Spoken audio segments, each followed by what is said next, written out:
9 years ago, I took my daughter Catherine, nieces Jennifer and Jessica on an ATV ride. We borrowed a couple of Dee and Dan's ATVs. I'm not sure actually if a couple of ours were broken or I was just being brilliant using theirs instead of ours on this particular adventure, because it was as wet as it gets and we were taking the toughest trail possible. So the girls were about 14, 15, and we probably got stuck 20 plus times in a 8-mile trip, and the mud was up to here, and the girls were they were having tons of fun. They had their phones with them and they were chronologically picturing the whole adventure. And I get back, we clean up, return the ATVs. I get a call a couple weeks later from Danny, and he goes, you know, the green ATV isn't running super well. You know, really? I'm not sure I know anything about it. I wasn't driving. Which, for the record, was technically very true. One of the girls were on the green machine. Unbeknownst to me, my niece Jessica had done a YouTube video of her 2-week vacation, and of the 10-minute video, maybe 2.5 minutes were of the ATV adventure with pictures of his machine deep under the mud. Danny paused for a moment on that phone call, and he sort of was thinking for a bit, and he goes, hey, on another note, have you seen Jessica's YouTube video? So busted.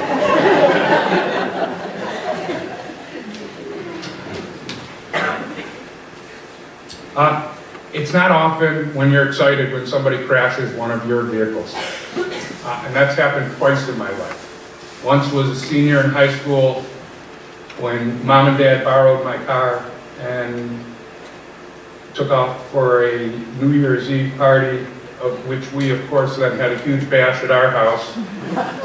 And somebody ran a light and ran into my car. And Dad gets up in the morning and goes, I gotta talk to you, JD. And he goes, somebody crashed, somebody ran into your car. And yes. So, in a similar story, a number of years back, Dan borrowed my snowmobile, and he was on a run with a group, many of whom are joining us here today, and they were going on a really fast, cool trail, and Danny sped up the hill, and the trail went left, and Danny went straight. And Danny bailed, and the snowmobile, and Danny was fine. Snowmobile, windshield, dents, a little bit of tough shape. And again, I was secretly very pleased, and finally, Danny had broken some of mine, because I had such a great record through the years of breaking up all his stuff.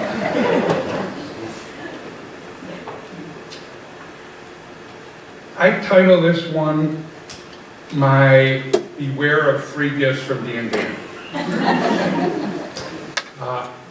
They gave me a snowmobile a number of years back, and Dan gave me it's a great snowmobile, we're just not using it. We want you to use it, we know you have guests up here.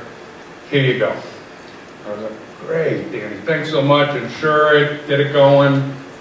Engine seizes 2 weeks in. Thanks for the snowmobile, man. So,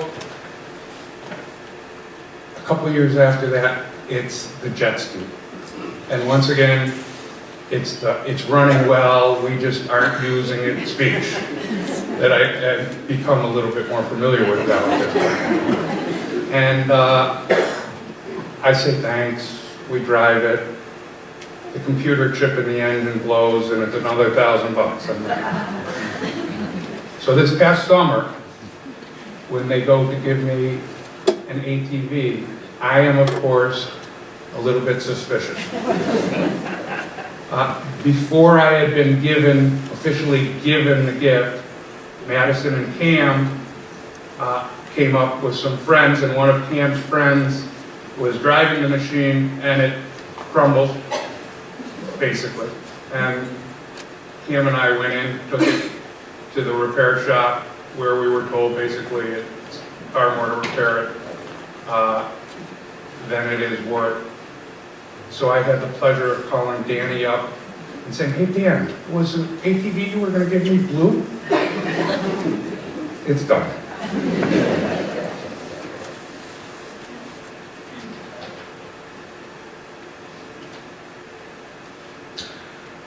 Most people call a repair guy if they're not handy and something needs to get done or fixed. Why would I do that if I could call Dan or my friend Mario?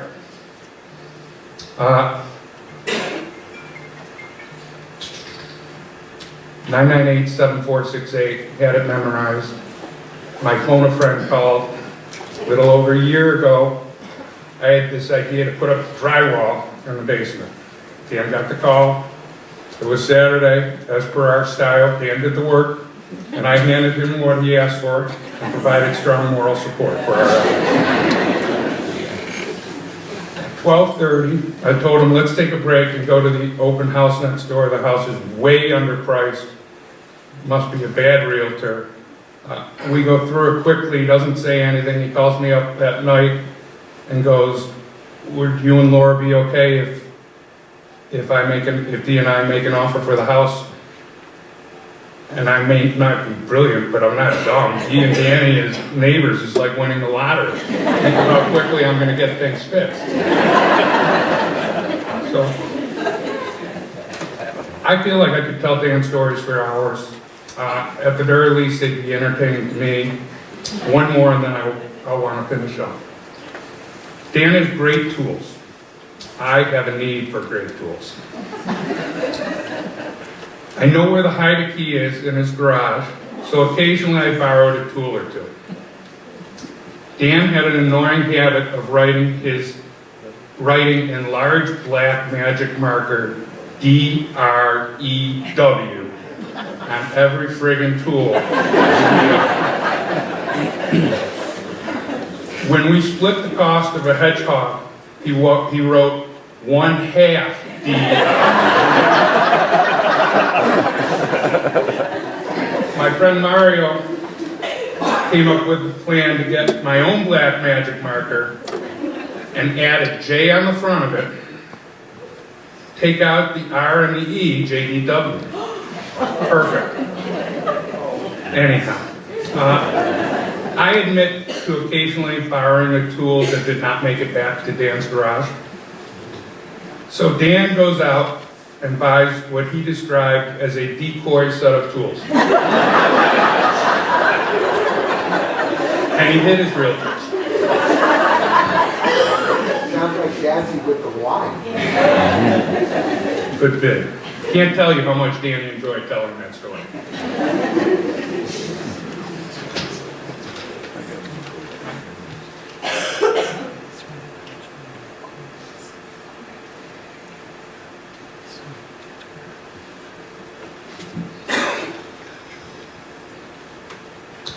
I'd like to take a moment to thank my brother-in-law, Rich Manley, Lieutenant of the Buffalo Police. On Friday, November 9th,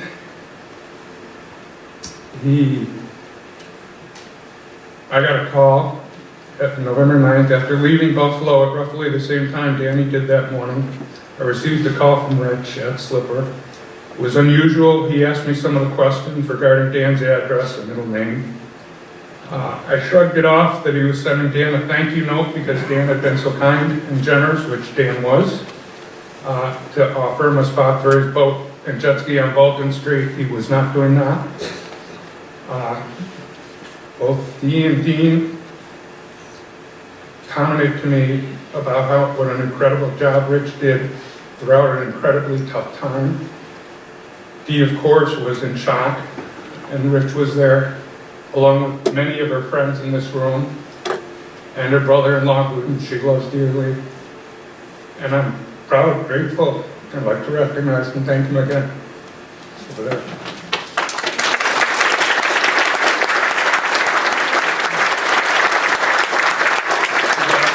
they have tissues right beneath you. Sorry. Dee and Dan had an incredible marriage. For both, they found the perfect match round 2. They had a beautiful wedding at my aunt's house on Nottingham. They were incredibly happy together. Dan loved to joke and tease, and Dee found herself on the receiving end on a somewhat consistent basis, and she liked it. He tolerated her scores of cats, and even built rooms for them, perhaps as a sign of enlightened self-interest. While he liked to throw jabs, he was also very proud of Dee. She's the best Trivial Pursuit player in the family by far. He took pride in how she loved to teach. Dan and Dee loved to be with their family and friends, but above all, they loved each other. And to be around them, you knew it.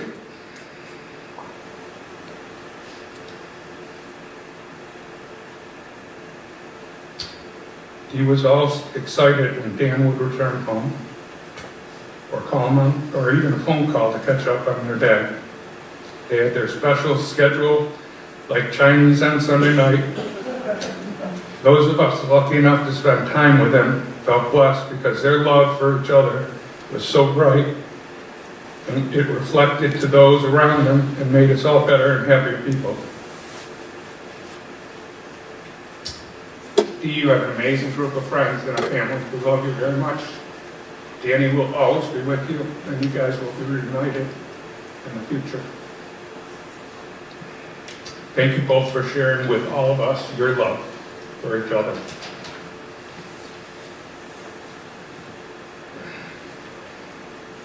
Dan was one of my best friends, 998-7468.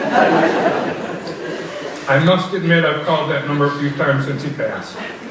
The morning Dan passed, we were both loading our cars for our trip. I wandered over and we did our Dan and John stuff, where I would ask Dan, what do you think about this? Can I do this? We've got this many people, how do we handle this? Dan had amazing patience to put up with me. He should have been sainted. He was a rock star who flew jets across the world and the who's who of rich and famous, Clinton's, Richard Gere, Beyonce, and so many others. One of Lord Dee's and my favorite pastimes was laughing when Dan didn't know one of his super famous passengers, which was not infrequent. He was James Bond-like. He was humble. He was funny. Loved to laugh. Generous. Such a hard worker, it was embarrassing to be his neighbor because he was always getting stuff done, and it was like, stop. You know this. Reliable, smart, great husband, family member, and friend.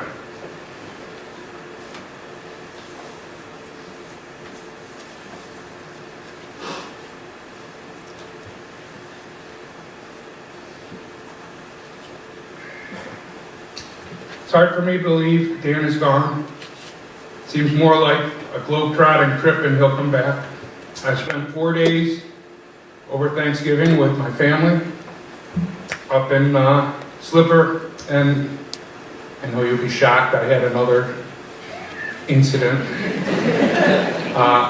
The party boat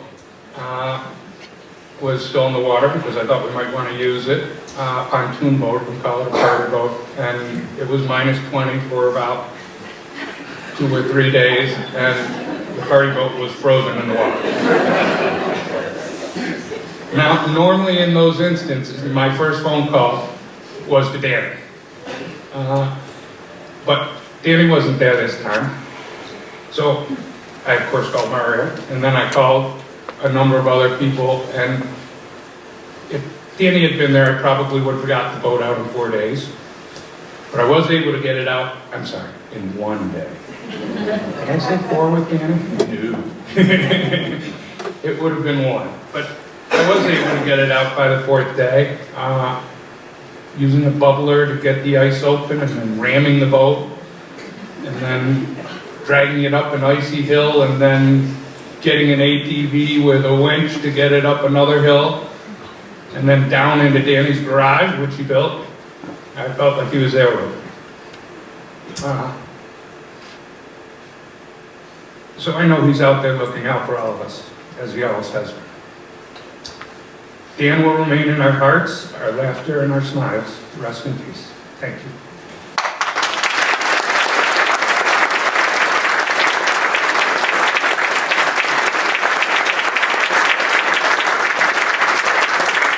As I mentioned, we were going to go to Dean was going to speak, but as you all are aware, Dean and Dale are with their father, as would be expected at a time like this. So, unfortunately for George, I'm putting George on the spot and ask him to go next, and then we'll go to some open mics. Thank you very much.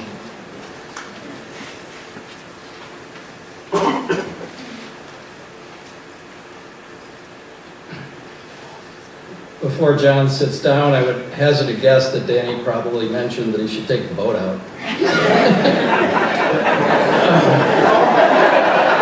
Good guess. But, those of you who know Danny know that he was defined by his character. Everybody here knows that Danny was the most honest person they ever met. He had integrity. He was generous. Just the whole encyclopedia of words that you could define for Danny. And he was always helpful, willing to help. He was just a phone call away. And I had him second to John on speed dial. I didn't have as many incidents as John, but I did manage at one point to sink my father's Jeep in Lake Erie. And I called Dan. It took him about 15 minutes to get there. He laughed for about a half hour. And then he pulled it out. And I was grateful. He took me a while to explain it to my father. But Dan was just one of those people who was always there for you. And you just remember his laugh. There's a few people here, the last story that I can tell is that a few people here that would remember it. Tori was there at the time, Jonathan, and we were out snowmobiling, and Danny was ahead of us, and we came up a crest only to have him disappear. He was gone. We're looking around, no Danny. He wasn't in front of us, he wasn't back of us. And we couldn't hear anything, and all of a sudden you could hear this belly laugh. And we looked around, and Dan had sunk in about 12 feet into the snow. His machine was about 12 feet down in the snow. I think that was my machine. Could have been your machine. And all I can remember is just Danny laughing and laughing and laughing. So, like John, I truly have a hard time accepting that I'm not going to get a phone call. And he lived a good life, and Godspeed, Dan.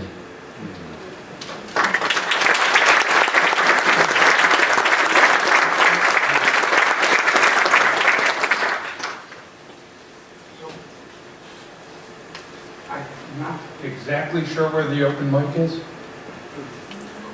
Okay. You want, Yeah. I'm totally comfortable with you walking around.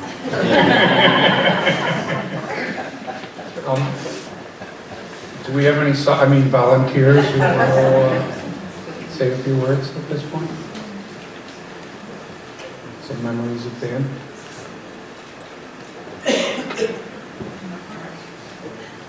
Thank you.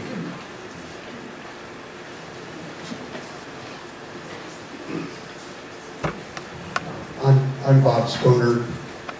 I had the privilege to fly with Dan for 5 years. And so the experience that you usually have with a flight crew in Gulfstream is you fly the airplane. In this case, we flew all over the world together. And when you do that, you usually get out of the airplane and go home. But Dan Drew left such an impact and made his family part of our family and allowed us to visit Slipper so we could see the scene of many accidents that we've heard about. And so, in fact, we did mess up a few ATVs, but he seemed to enjoy doing that. So it was quite a privilege as a pilot to be with him in all these adventures. He would often say, "Bob, you take this one, we have a severe crosswind." And I'd say to him, "Dan, I flew aircraft carriers and the wind was always straight ahead, so you better take the crosswinds." And so with my experience of 25 years of flying in the Marine Corps and 17 years at American Airlines, to fly with Dan Drew for 5 years was an incredible experience. Not only did I have a pilot that flew better than I did, but I had someone that when the airplane broke, windshields cracking, generators failing on the way to Afghanistan. We were going back to war. I was enjoying that. We missed out for a few days, but Dan would figure out how to fix the airplane. We'd land, and before the mechanics could order the parts, Dan would have already called back to Elmira, New York, and we'd have the parts on the way and have it fixed. Many times, so the attributes that have been expressed here by others are exactly what Dan did on the airplane. To share just one story that's just incredibly fun and shows you how important it was that the Dee and Dan relationship was. We were in Cape Town, South Africa, and Table Mountain, and looking around, and first thing that happened was my wife here says, "Well, we can walk down." And it's about 3,000 feet through rocks and a trail, and Dad says, "I better call Dee to get permission to walk down." And so about halfway down, we took a break, and we were together thinking about what we were doing, which was really, it wasn't a real clear trail, and in South Africa there are very few lawyers, and so things were iffy. And so we sat down to rest, and in that conversation, Dan and I had the same kind of conversation we have many times over the Atlantic or over the Pacific, and we'd talk about really important things. In this case, it was, how did Hannibal get to Italy, and when was it? So Dan says, I don't know how that all came about, but Dan says, "I know, I'll call Dee."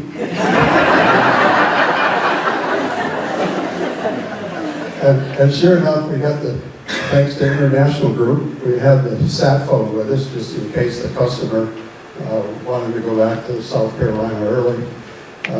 We contacted Dee, and she was in the classroom, in her 5th grade classroom, and the phone goes out. And she had it in her drawer. I don't know how she kept the kids from having cell phones, but she had one. But she answers the phone and explains to us exactly how Hannibal came across the mountains and when it was, I believe 300 BC. And we're close. And she then Dee told me the other day when we were talking about that, she came to her class and she says, "Oh, that's my husband. He's in Cape Town, South Africa." And I had to tell them about Hannibal. It's a fun thing because when we were with them, the relationship was exactly like that. They fed off each other. And Dan gave Dee credit for just about any success he had, except I think he thought he could fly better than she did. So I'm going to truly miss, and I know the pilots that have flown with Dan Drew are missing him today, and all of us, without exception, look forward to seeing him later. Thank you.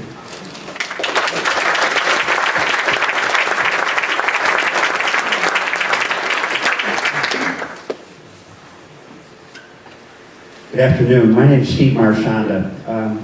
I own a company called International Group, and I'm proud to say Dan Drew was an employee of mine, as was Bob Spooner.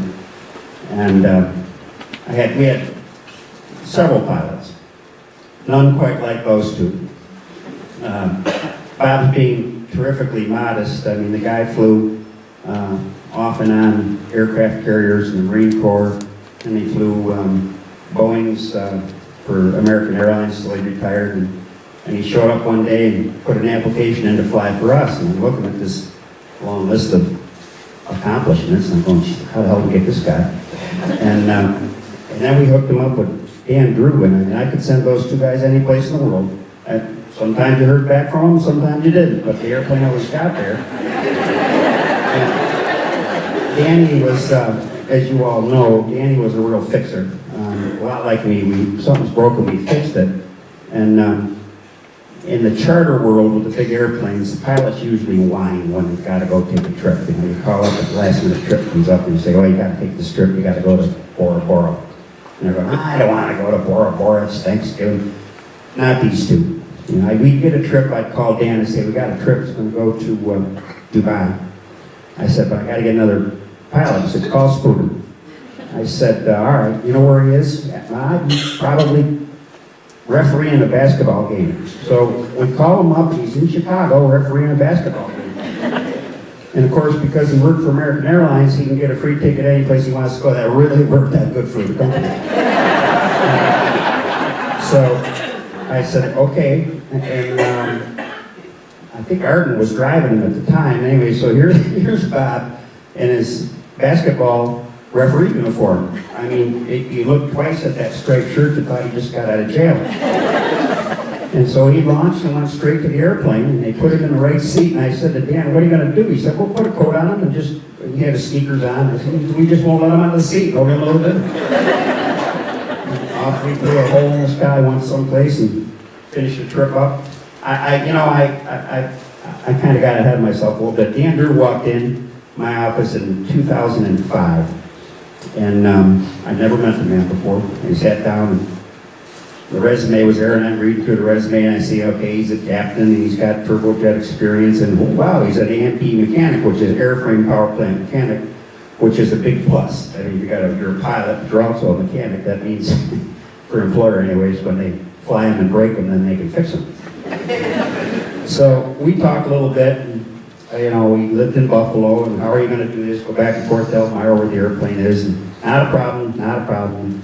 He always had that cocky grin with his side of his mouth kind of curled up a little bit. So I'm looking at his resume, and I said, well, you know, Dan, I said, what jumps off the page at me is, you got some pretty good paper qualifications here. I could actually use you like as a chief pilot or maybe a director of operations. And he curled his, I'd known the guy 5 minutes. And normally people try to impress the guy they're trying to go to work for. And he curled his lip up and he said, chief pilot? And I said, yeah. He said, no. And I looked at him and I said, what? He said, I didn't hesitate. He said, no. He said, I don't want paperwork. I want to fly the airplane. That's all I want to do. So I said, okay, fine. Put him to work, and off he goes. And, you know, it didn't take very long for us to figure out what we had there. He's just a heck of an employee. And as I said, you'd launch him someplace, and they'd have whatever problems would come along, like Bob saying, start a generator, go out on the airplane. And these are not little small things. These are $50,000 items when they go. And you'd never hear anything. Dan come back and say, how'd it go? Well, pretty good. He said, fine. You know, and then you'd hear a list of things that he did that would normally cost $100,000 to fix, and he did it all on the road. And so one day the day came along, and I needed a chief pilot, and I brought him in, and I said, hey, Danny, old boy. Well, actually, what we called him down there was Captain Dan, after the movie Forrest Gump. And he didn't like that. Captain Dan. I actually bought him a Bubba Gump shirt cap. And I told him, I said, look, I'm in a bind. I got to have, the FAA requires a paperwork. I got to have you as a chief pilot. And I'll never forget the look. It was like, you SOB. And so he did the paperwork, he stepped into position, and that's when I learned about Dan, the businessman. He had a hell of a business sense on his shoulders. He really did. He not only thought things through, he not only flew the airplane impeccably, he not only handled some of his really wildly expensive for a lot of the wealthy people that rode on the airplane, he handled them with skill, I guess would be the way to say it. But he also knew he understood the bottom line in the business. And more often than once, we'd get a trip and he'd say, we got to figure out how to do this trip. And I'd say, yeah, I agree. He said, well, let's call Spoon and we'll get him in here, we'll run the trip or whatever. And they'd go off to a different part of the world. But he had more humility probably than any, well, Bob's a real close second, more humility than anybody who ever worked for me. There was none of this spotlight stuff. When I had other guys that flew the airplane and they'd want a picture with Robert De Niro or Woody Allen or whatever, at the end, Drew's comment about Woody Allen was, he said, that guy wore the same pair of pants every day for 5 days? And I got a picture of it. I said, are you kidding? I said, maybe he's just got 5 pair of corduroys. No, he said, he's got a stain right there. He cared not about that. And he also cared about the people that worked with him.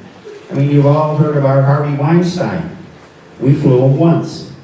And Dan reported back in, I said, how'd it go? He said, he's an ass, excuse me. And I said, was everything okay? He goes, yeah, we don't want him on our airplane again. He said he abused the flight attendants and everything else, and that was it. Harvey Weinstein never stepped foot on our airplane again. It was just how we did things. And when we got, the one thing I liked about Dan was he helped me sort through, when you're up here in the chain of command, you don't always get the real story of what's going on down on the line. And Bob certainly knows what I'm talking about there. And Dan helped me sort through a lot of that. He helped me weed out some people that were not doing quite what they should for the company. And I've always, when I sold the business, he stuck with me till the end. And that was worth its weight in gold as far as I'm concerned. I feel bad that I didn't stay in closer touch in the last 4 or 5 years than I should have. But we would talk occasionally, and I knew he was flying the Gulfstream out of Teterboro. And I was floored when I heard the news, and my immediate reaction was I would have climbed in that airplane and ridden in the right seat with Dan Drew to Teterboro that day. I mean, there's no question about his piloting capability. Something else went wrong. But anyway, so I have a couple more things I want to share with you because, well, that I want to share with you. We used to fly into Kabul, Afghanistan quite a bit. And you all know where Kabul, Afghanistan is. And in the aviation world, they have a thing called NOTAMs, N-O-T-A-M-S, which is Notice to Airmen. And it's a little ditty that they publish that tells you all the things that you got to watch out for when you go to land at an airport. So if we had a NOTAM for Buffalo, it would say, okay, be careful of seagulls to the right of runway 28, or it might be a construction truck at the end of such and such a runway, be aware of it. So Dan goes blowing into Kabul, Afghanistan. I said, how'd you make out? He goes, NOTAM was interesting. And I said, yeah? He said, yeah. He said it was, I said, well, what was it? He said,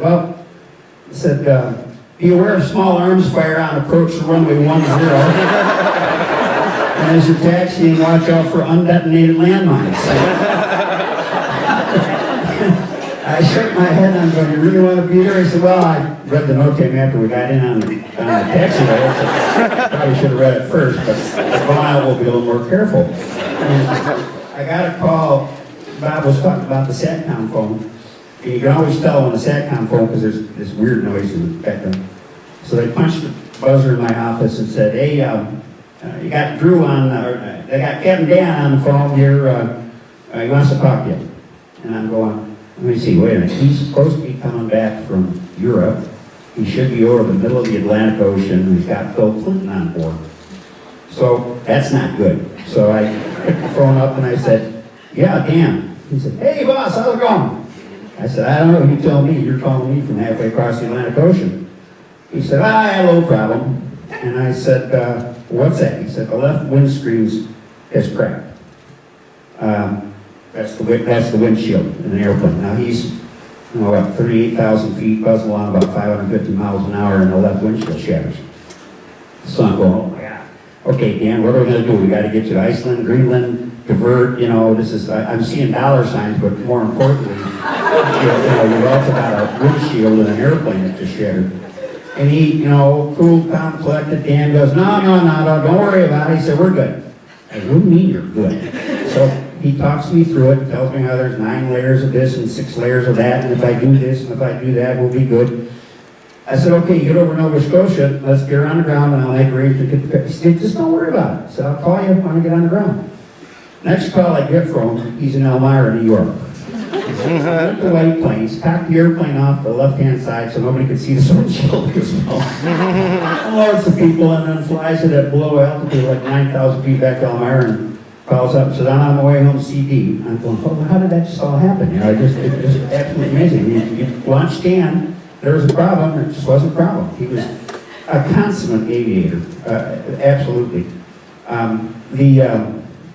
The one phone call I got, there's been 2 phone calls I got that were distressing about Dan, and you all know what the second one was, but the first one was, it was on a December morning, right about this time of year, and the office called me and said, we just got a call from Africa, from Cotonou, Benin.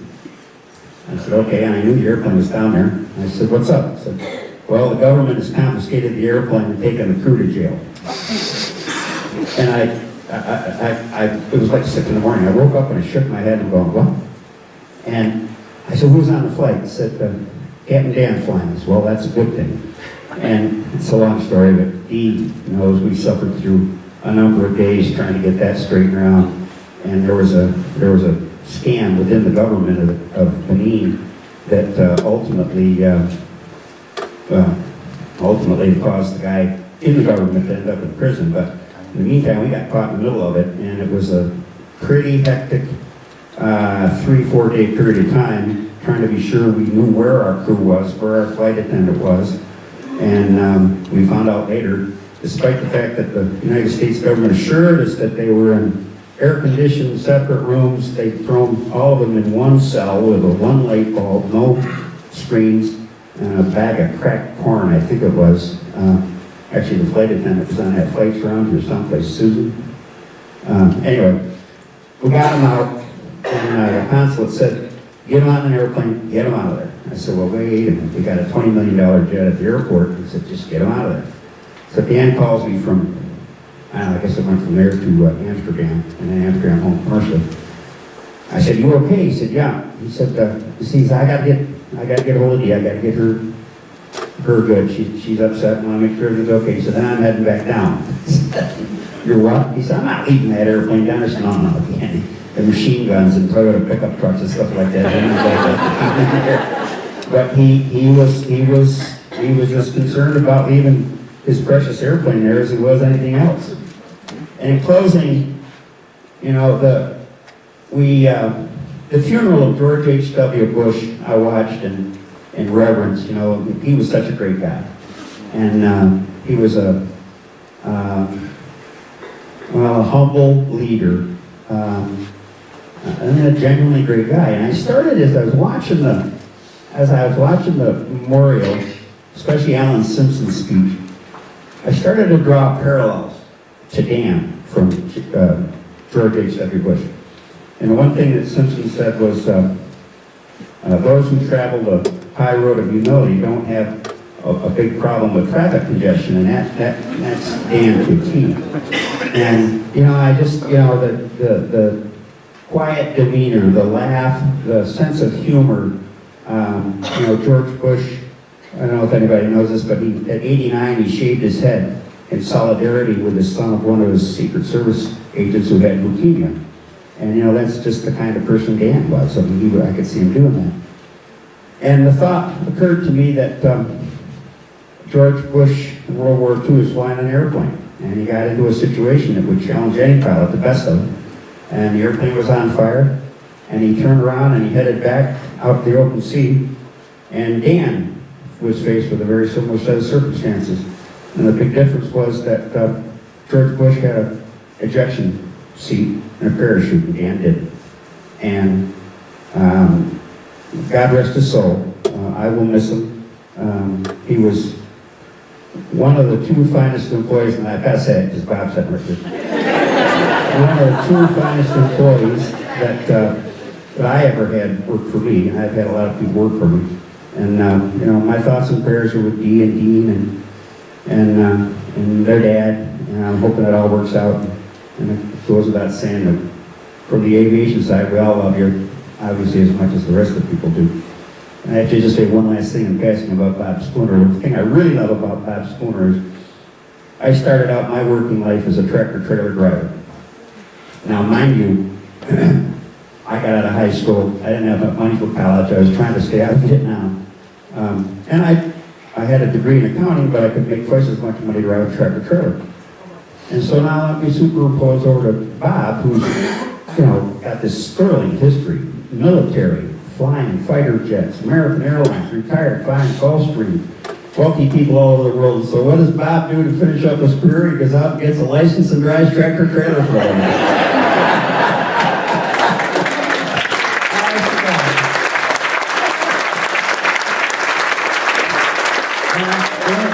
Yeah, only for a year, he said. But, you know, and one of the things, one of the last conversations I had with Dan was about him. I said, do you believe Spooners in the tractor trailer? And Dan said, yeah, I believe that. So, thanks for letting me speak.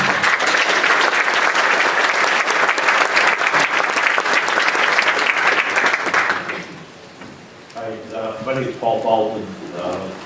I didn't know Dan quite as long as a lot of people here, but I spoke to Dean the other day, and he asked if I would say a few words. I see what I want to say about Dan. They say in the aviation community, the people you meet in aviation are the best people you ever meet. They'll be friends for life. And that's a very true statement. Dean, Dan, and his father, they're all great guys. Dan kept a couple of his airplanes in my hangar. He was overly generous. Sometimes to the extent you couldn't believe. He would say, take the airplane, just put fuel in it. I said, do you want us to pay for half the insurance? Nah, just take it. If we needed any parts, order it, take care of it, whatever you want to do. You let my partner and I use the airplane anytime we want. Even got to the point where he would call and say, if you need to take the airplane, go ahead. He says, I got a trip, but I'll drive, or I'll go commercial. And I say, Dan, it's your airplane. Don't worry about it, just take it. And then, you know, up until, you know, just recently, he says, well, I'm going to Europe for 2 weeks. Why don't you fly me down to Teterboro, bring the airplane back, then you can have it if you want to visit your grandson or whatever. And I said, Dan, it's your airplane. You know, you don't have to work your schedule around me. And, you know, the generosity he had was amazing. And everybody knows what a great pilot he was, what a great mechanic. And we didn't fly that much together, but recently we did a flight last year in Pittsburgh with my two partners. And it was the first time I had flown that type of airplane in about 15 years, maybe longer. Dan said, get a left seat. I said, all right. He goes, you'll remember, you know, the same stuff he did in okay. So we got in, it happened to be a day that was, 60 miles an hour about. And we fly to Pittsburgh, take care of business. We're coming back, we fly back to Niagara. It's gusty like you would believe, crosswind. My two partners are laughing in the back. I was sweating like a dog. And Dan's sitting there, cool, calm, and collected. And we land, and he says, well, I guess we can fly your airplane tomorrow.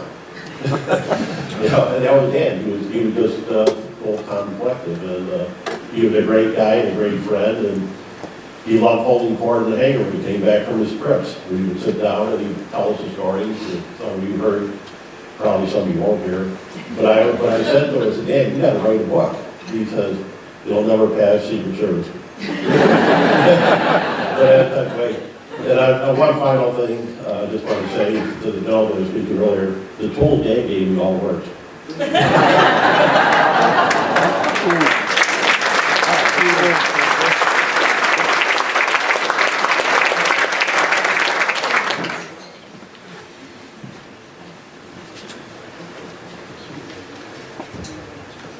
Hi, my name is Christine McVeigh, and I have the honor and pleasure of working with Dee here at Elmer Franklin School.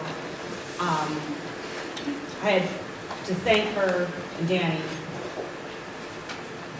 for showing us what love really is, because I don't think I've ever known two people who have loved each other as purely and honestly and hysterically as Dee and Danny. And I have two quick stories that illustrate both ends of that. I do all the drama here, all the productions, most of them. All the theatrical productions here at Elmer School. And people love to send me things and stories about theater. And I got one the other day of a comedian saying, man, the only thing worse in life than sitting through a 2-hour musical that your middle school kid is in is sitting through 2 hours of a musical in which your middle school kid is in charge of props. And Dee Drew is often my right-hand lady backstage in charge of props or set changes or on the headset. And Danny would come to many of those shows. So I would argue that there's nothing worse in life than coming to a 2-hour middle school show in which your wife is in charge of props. But he would be here, sitting right over in that section, beaming with pride for his wonderful wife. And what a lovely way to show that. And then the other way to show that is knowing that your wife is going on a camping trip. And all the Olive Franklin people are laughing because they all know that's about to happen. And that your lovely wife is going on a week-long camping trip in which, with 8th graders in charge of hormonal teenagers on a camping trip in which you canoe into an island, and you carry the canoe and all of your bags. And everyone carries all their bags. And you tell the 8th graders, you're carrying your bag, you're carrying what you have. But Dee's done this trip for many, many years. And one year, she's, oh man, it's getting hard. Bags are heavier. I don't know if I can do this anymore. And she gets set up in her tent to unpack her bags. And inside, Danny has put her diving weights.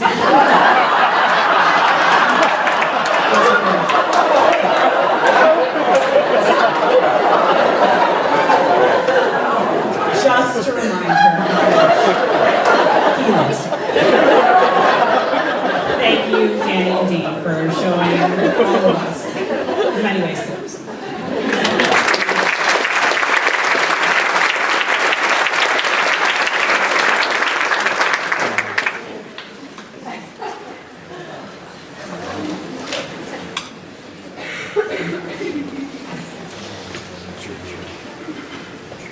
Thank you.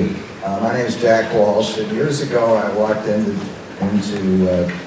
True Value Hardware and told Dan that I was there because my children had been taught by his wife, Dee. And he said, "Is it about the sugar cubes again?" And all of our children built pyramids and Parthenons with sugar cubes, and every time we put sugar in coffee and think that we shouldn't, we think about Dee. Dan sold me a snowblower, and one day it got stolen from my garage.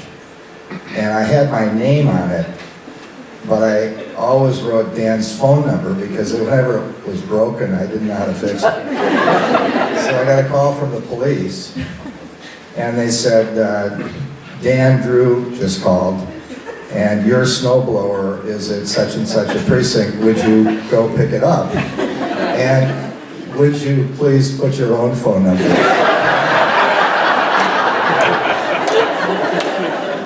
I went back to buy a new snowblower some years later, and Dan was trying to explain to me that the instructions were really pretty clear, and if I could just read them, I would know how it worked. And he went through them at some length, and then he went into the back, and I heard him say to another employee, "I've got to take this phone call, but, you know, could you help him out? He's really kind of a nice person." So later I called up Dan because I was thinking of buying a compressor for Honey Harbor, which is up near Slippery.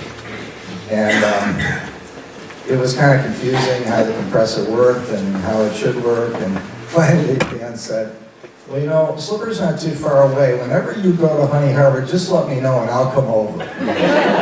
So I am very grateful to Dan's humility and to his kindness. We've heard all the things he knew about so much, but it was really more important who he was. Thanks.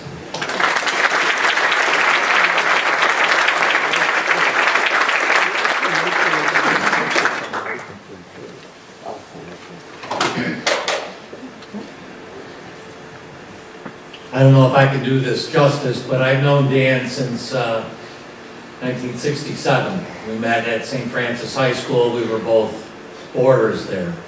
And I'll get back to you guys with your flying and all the things that Dan did. But one of the stories, if you could picture Dan when he was in high school, it's pretty easy because he didn't change. He looks just like he did right now. I think he started shaving when he was 3 years old. I, on the other hand, just started shaving about 3 years ago. And I remember Dan and I went into Buffalo to see a movie, and it was called 100 Rifles with Raquel Welch and James Brown. Kind of controversial at the time, and you had to be of age. You had to be 17 to get in there. Well, I was there with Dan. I walked up to get my ticket, and the lady looked at me and she says, "No, you're not going into this movie. You're not old enough." And that was true. But I was with Dan. And Dan, as you know, I'm not quite sure if he liked flying or he liked wearing aviator sunglasses, but he took off his aviator sunglasses and walked up to the lady and told her that I'm his guardian, that's okay, he can come out.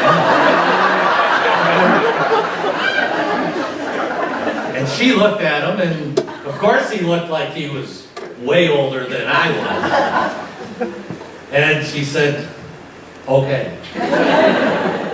So we got our tickets, and as we're walking past her booth, she just looked at Dan, and she just shook her finger, and she said, "Shame on you." But that was Dan. He always was someone like that. Not to dispute George as far as Dan's integrity, his honesty, but I've been Dan's tax accountant for the last 40 years.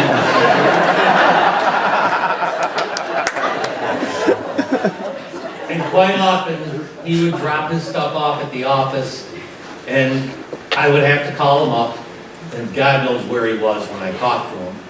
But I would try to get a synopsis of just exactly why these things were on this piece of paper, where in God's name did he want me to put them on his tax return. Bottles of water.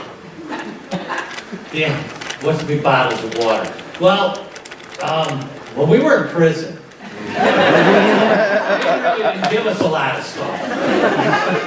And I had to bribe these guards to give us some water. I said, but what, $500? And they said, well, we were there a couple days. And those were the stories. And then Dan would have other things that he wanted to write off. And it's like, he would start to tell me what he was doing.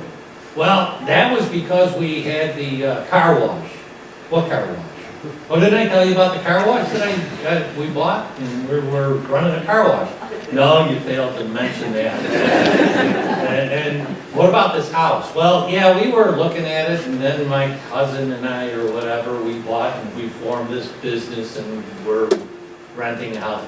But Dan was, and always will be, one of the most honest and trustworthy people that I've ever met. His name is up there as Dan Drew, but we knew him as Daniel P. Drew.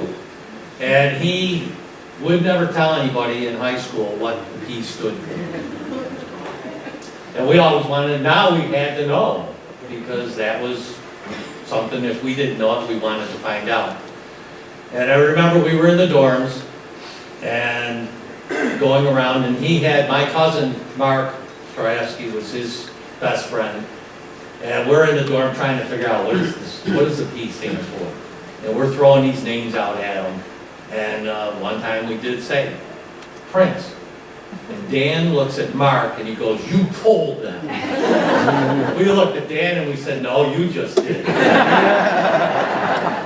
So, as you would expect as kids, we we tormented him about his middle name, but he wore it proudly. We had a basketball team, and it was Prince in his court.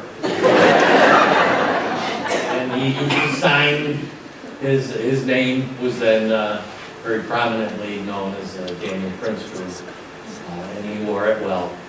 And in closing, I'm just going to say that he did say goodbye to me, because last Sunday when I was in church, on the altar, there was draped Prince of Peace. And I knew that that was from Dan saying goodbye. He was a great person, and I love him and always will. Thank you.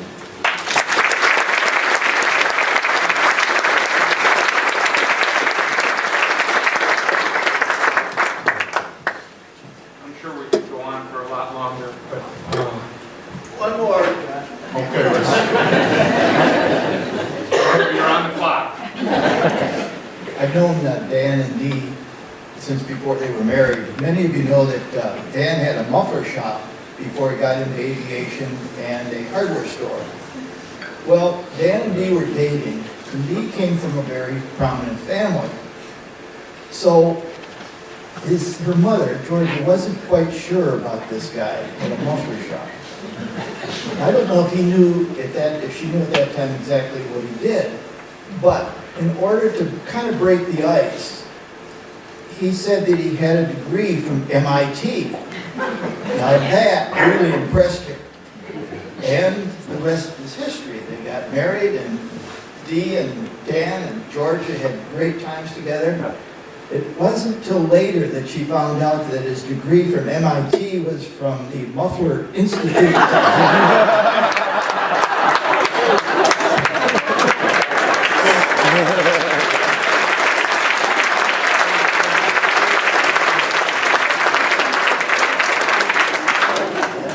Thank you, everybody. I'm going to invite Dee to come up now and say a few words.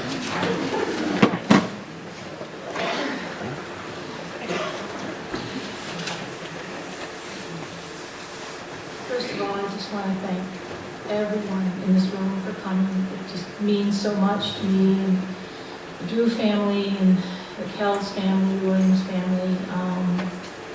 It just means so much. And we could just say a prayer today at some point for Danny's dad, who isn't doing well. And first, I'd like to thank all of you for joining us to celebrate the life of my beloved husband, Dan. Special thanks to my great circle of friends who helped me get through this. Marianne Miller, Johnny Good, Peg Patan, Mary Grace Patagni, Christine Pitti, Katie Holmberg, RB, and all my wonderful friends and family who brought food and great comfort to me. A very special thank you to Rebecca Murek, who put in countless hours creating the video of Danny. And thanks to Milo's Restaurant and Franco's Pizza, it's Mario and Rani, who are catering our luncheon today, and to Andy, Diel, and Cutler Green, who are generously providing our beverages, and to Dean and Karen, who have been our anchors to Windward. Thank you. I met Danny at a small airfield in the summer of '84. I had just earned my private pilot license. He was flying for the J.M. Jason Company, owned a True Value hardware store and 3 Midas muffler shops. He told me he had a degree from MIT, the Muffler Institute of Technology. We became good friends, realized that we truly loved each other, and were married in August of '85. Danny's love of flying started when his father bought him a 1-hour flight for his 16th birthday. When he went to St. Francis High School, one of his teachers, I believe it was Father Urban, once told him, "Drew, do yourself a favor, go down to the steel mill, get some seniority." But he obviously ignored that advice and went to flight school in Florida, where he was certified as an aircraft mechanic and later became an ATP, an airline transport pilot. Danny and I both loved to fly our small float plane up to our family summer home at Slipper Lake near Lake of Bays, Ontario. Danny loves Slipper Lake, both in summer and winter. We bought a pontoon boat we named Minnow, and our greatest pleasure was slowly putting around the lake, listening to the loons and enjoying each other's company. During the winter, we would go up with my cousins, the Williams, and our great friend George Harr, to snowmobile over the trails and frozen lakes. Dan the man was a never-ending source of mechanical skills, sound advice, and great sense of humor. When a problem came up that looked unsolvable, the mantra was, "What would Dan do?" My cousin John Williams would borrow Danny's tools, and sometimes they didn't always find their way home. Danny bought a cheap set of decoy tools so that JD would take those and not his good ones. The Drew family also had a summer home in Canada on Thunder Bay. He spent many happy summers at the beach house with his father, Dean Sr., and his mother, Loney, his two brothers, Dean and Dale, their wives, Karen and Colleen, and nephews, Brad, Doug, and Connor. I learned to keep a watchful eye when walking too close to the kitchen window, which might invite a blast from the sprayer on the faucet. There's a picture of Danny in the video soaked with water stalking the perpetrator. It's one of my favorites. It was probably Danny. Danny was always thinking of new business ventures, and besides Drew's True Value Hardware on Delaware Avenue, he started a company called Maple Leaf Buildings, where he would custom build a steel structure and erect it on site. His flying schedule curtailed any serious expansion. He hoped he could train some ambitious young man who would eventually take over the business, but that was not to be. Anyone who was a friend of Danny's knew that he had a great sense of humor. There are endless stories about his quick wit and the lengths he would go to play a practical joke on someone. As Christine mentioned, I was on an 8th grade trip to Camp Pathfinder, and I struggled to carry my duffel bag up to my cabin. When I opened the bag and unpacked my gear, I found not one, but 2 diving belts that Danny had smuggled into the bag. The next year, he managed to get a tractor wrench and heavy cables in the bag. I started locking my gear bag after. We often would tease each other about how our clothes were fitting a bit too tight. Next to our bed was a coaster that read, "A recent study has found that women who carry a little extra weight live longer than the men who mention it."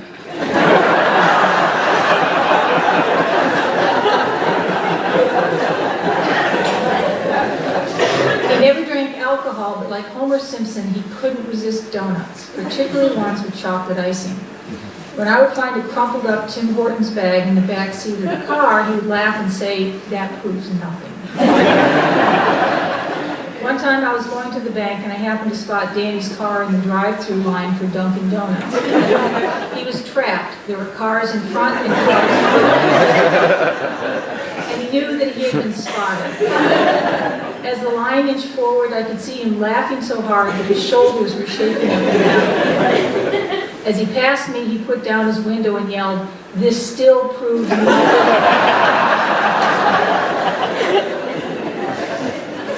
His knowledge of airplanes and anything with an engine was extraordinary, but he fell short when it came to the natural world. He once had a bird strike at 7,000 feet, and the cowling on the engine had white feathers all over it. He later said it must have been a chicken. I pointed out that chickens can't fly. Maybe a seagull, perhaps. I never let him live that way. Danny was an instigator. When my sister Nancy's 2 children, Madison and Cam, were young, Danny gave Madison a toy vacuum cleaner and easy bake oven for Christmas. He said she might as well learn how to use them. He also had plans to buy bowling balls from the Salvation Army and drop them in my cousin Emmy's pool that I talked about. Danny had a keen mind for cards and was an excellent bridge player. My mother, who adored Danny, would play skip-o with him for hours at a time. He would fly her friends from the Garrett Club, we called them the Bridge Biddies, up to Slipper Lake and made sure that their trips were fun and enjoyable. Danny loved to fly. To him, it wasn't just a job, it was a passion. He had a habit of whistling when he packed his bags for a trip. When we were first married, I found this to be unsettling until I realized that he was just happy to go flying. He had logged over 30,000 hours and flown everything from tail draggers to seaplanes to sailplanes and, of course, jets. He had no interest in flying helicopters and viewed skydiving as jumping out of a perfectly good airplane. He really enjoyed mentoring young pilots and was always ready to give them advice and encouragement. As his former boss and friend, Steve Marchanda, in a recent interview said, Dan was a walking textbook of knowledge. He had the right stuff. He was always modest about his skills, but you'll see a brief video clip taken by his flight attendant while landing at Teterboro with 60-knot crosswinds, and he looks as calm as can be, and he greases it on, perfect landing. Danny always needed to be working on something, so when he was laid up after a heart valve replacement, he started building the hydroplane from the kit. He'd never built a boat before, but he got a lot of help and advice from John Montague and Roger Allen at the Maritime Center. He was proud of his accomplishment. He christened it, "Who's Your Daddy?" But he only drove it twice. The fun was in the building. He finally had to have his hip replaced when it got so painful to walk that every step was agony. We picked the best guy for the job, our friend Dr. Paul Mason, who made it possible for him to continue with his flying career. Again, Danny worked hard to get back to work. He wasn't ready for a desk job. Danny had the gift of being able to carry on a conversation with anyone. While he was waiting for his passengers to arrive one rainy day, Harrison Ford came into the FBO. His plane had mechanical issues and another was coming to get him. They struck up an hour-long conversation, mostly about airplanes, and then Danny went up to the counter to pay for fuel. The girl behind the desk looked up and said, "I think you're the most handsome man on the planet." Danny grinned and said, "Well, thank you very much." Behind him, he heard the voice of Harrison Ford saying, "I think she means me."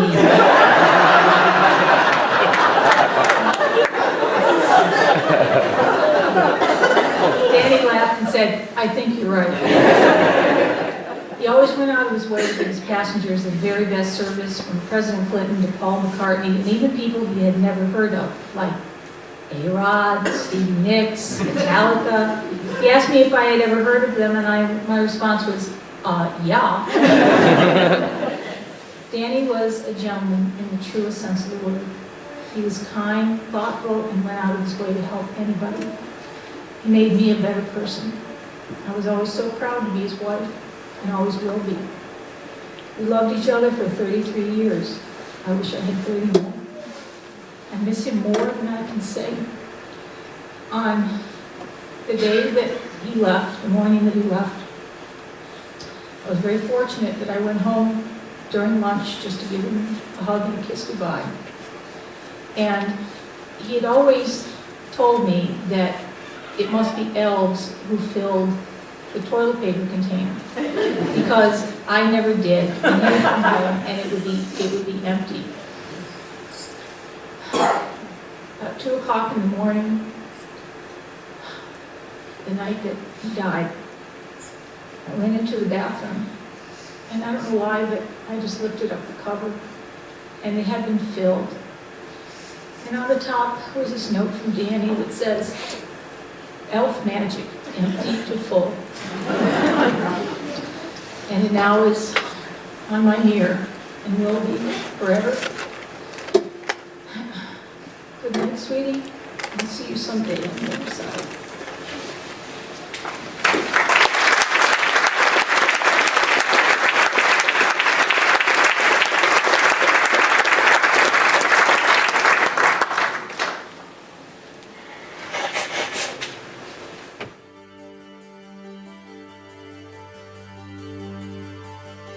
May God bless and keep you always.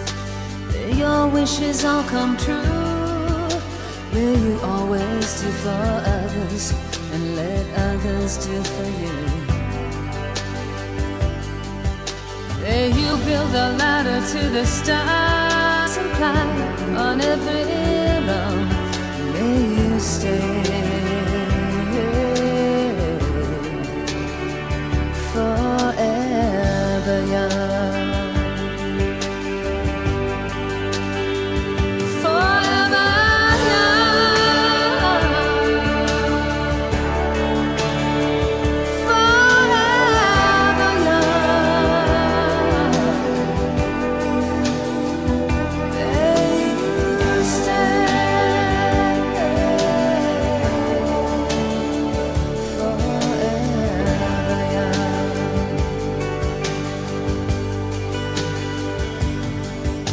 May you grow up to be righteous. May you grow up to be true. May you always know the truth and see the light surrounding you. May you always be courageous. Stand upright and be strong. Dance with me daily. Come take my hand.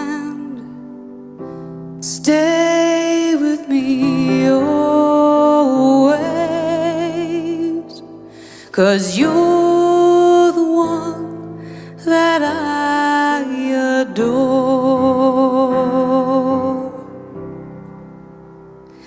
For our days are filled with wonder,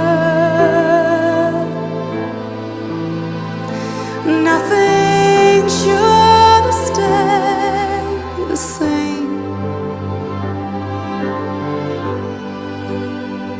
Let our hearts beat the rhythm.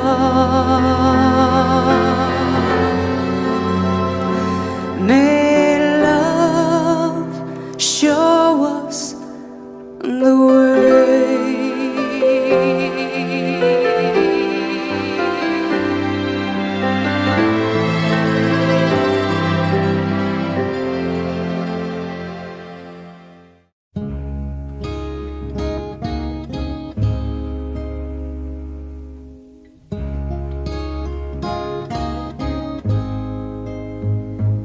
There are places I remember all my life, though some have changed, some forever, not for better.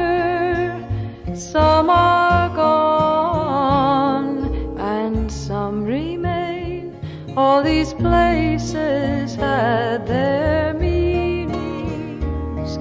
With lovers and friends I still can recall. Some are dead and some are living. In my life I've loved them all.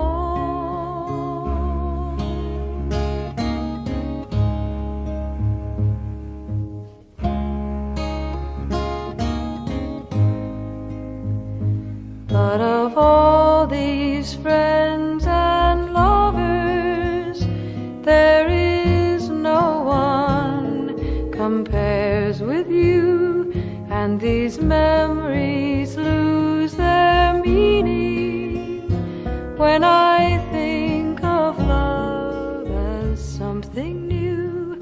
Though I know I'll never lose affection for people and things that went before, I know I'll often stop and think about them. In my life, I love you more.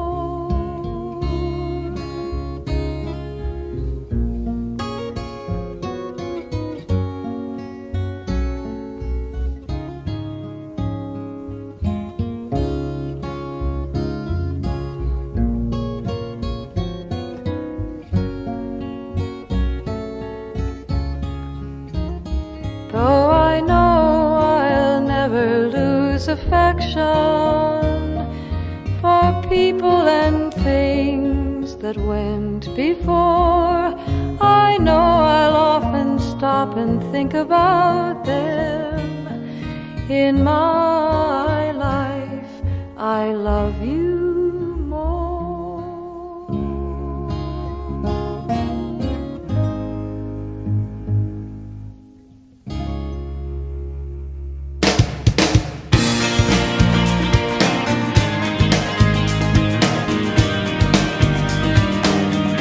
These are the days, oh.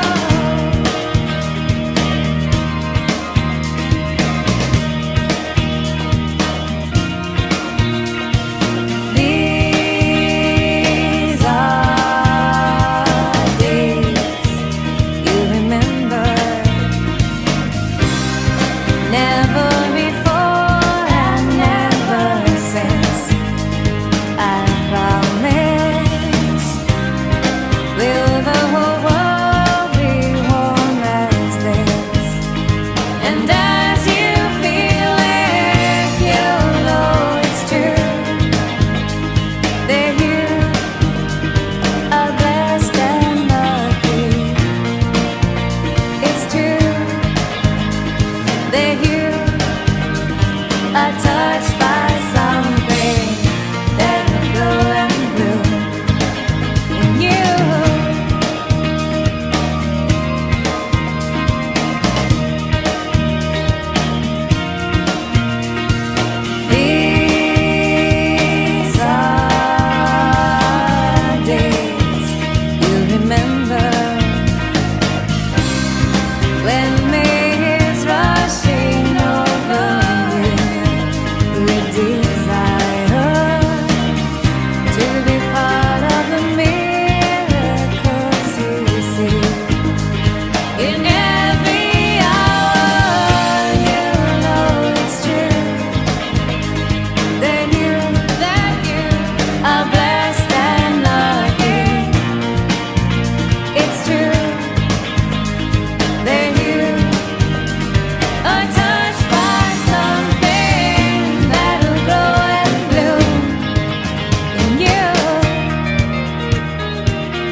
I will remember you. Will you remember me? Don't let your life pass you by. Weep not for the memories. Remember the good times that we had. Let them slip away from us when things got bad. Clearly I first saw you smiling in the sun. Wanna feel your warmth upon me. I wanna be the one. I will remember you. Will you remember me? Don't let your life pass you by. Weep not for memories. I'm so tired, I can't sleep. Standing on the edge of something much too deep. It's funny how it feels so much, you cannot say a word. We are screaming inside, oh, we can't be heard. And I will remember you. Will you remember me? Don't let your life pass you by. Weep not for the memories.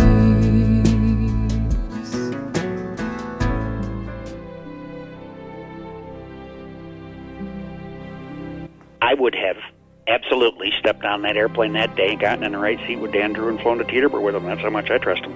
He was a walking textbook of knowledge when it came to aviation. Dan Drew's the guy you call, and he never failed. He was as dependable as they made him. I have had hundreds of people in my employ over the years, and Dan rises to the top, not just as a great employee, but a good friend. Gear got off the airplane in Italy and left a bag. It was a shaving kit. And Dan got the bag off the airplane, tracked him down in Italy at a film festival so that he could have his bag back. In the 5 years they worked with each other, Bob Spooner and Drew flew together on nearly 600 flights around the world. Dan Drew was as good as any pilot I was ever with in the cockpit. When I saw him, I was able to give him a hug hello, catch up, and give him a hug goodbye.